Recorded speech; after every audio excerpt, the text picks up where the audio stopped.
ये कहानी है 1938 कैरली नाम के एक आदमी की, हंगेरियन आर्मी में, और वो उस कंट्री का बेस्ट पिस्टल शूटर था।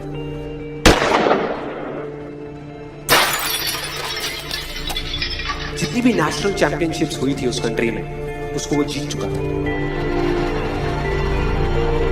और सबको ऑलमोस्ट कंफर्म था कि 1940s में जो ओलंपिक्स होने वाले हैं उसमें गोल्ड मेडल कैरली को ही मिलेगा।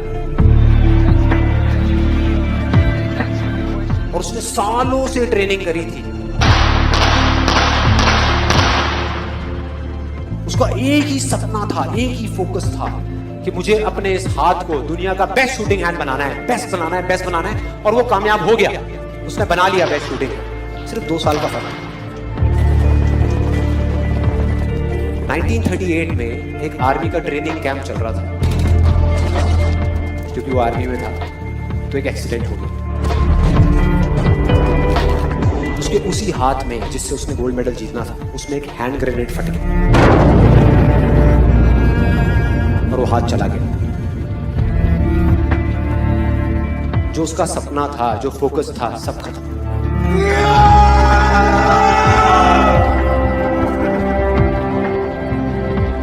उसके पास 2 रास्ते थे। एक तो ये कि वो बाकी की पूरी जिंदगी रोता रहे और कहीं जा करके छुप जाए, या अपना जो गोल था जिस पे उसने फोकस किया हुआ था उसको पकड़ करके रखे। तो उसने फोकस किया उस पे नहीं जो चला गया था, जो उसके पास नहीं था। 9 में वो वापस आया।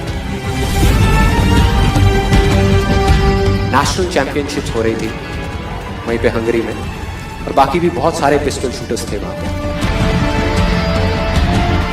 उन्होंने जा करके उसको कांग्रेचुलेट किया, कहा कि यार देखो ये होता है जज्बा, ये होती है स्पोर्ट्समैन स्पिरिट, कि इतना सब कुछ होने के बाद भी तुम यहां पर आए हो हमको देखने के लिए और हमारा हौसला बढ़ाने के लिए।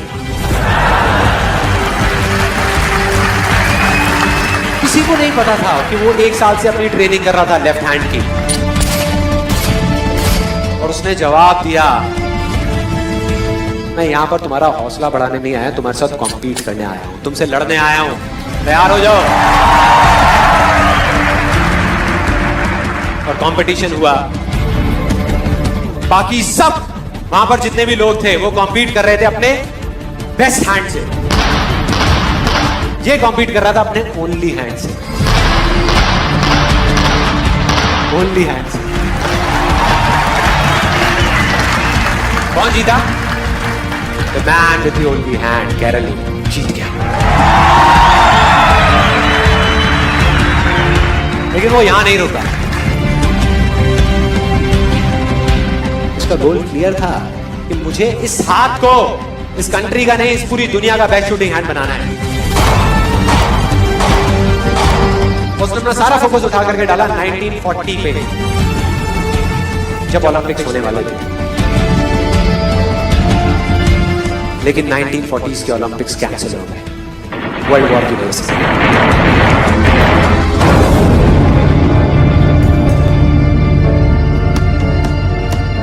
फोकस उठा करके डाल दिया 1948 के ओलंपिक्स में। 1938 में उसकी एज थी 28 साल, 1948 में उसकी एज हो चुकी थी 38 इयर्स।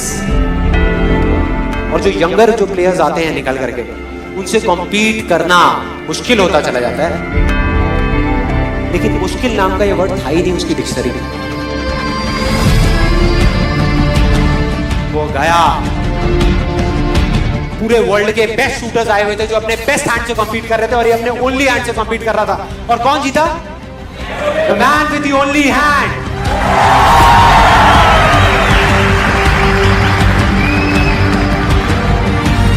लेकिन वो तब भी नहीं रुका। 1952 ओलंपिक्स,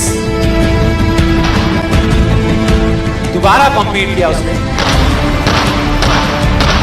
और इस बार गोल्ड मेडल कौन जीता? कैरली।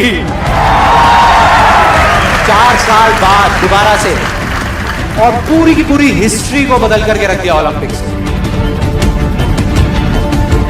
इस पर्टिकुलर कंपटीशन में उससे पहले किसी भी एथलीट ने लगातार 2 गोल्ड मेडल्स नहीं जीते।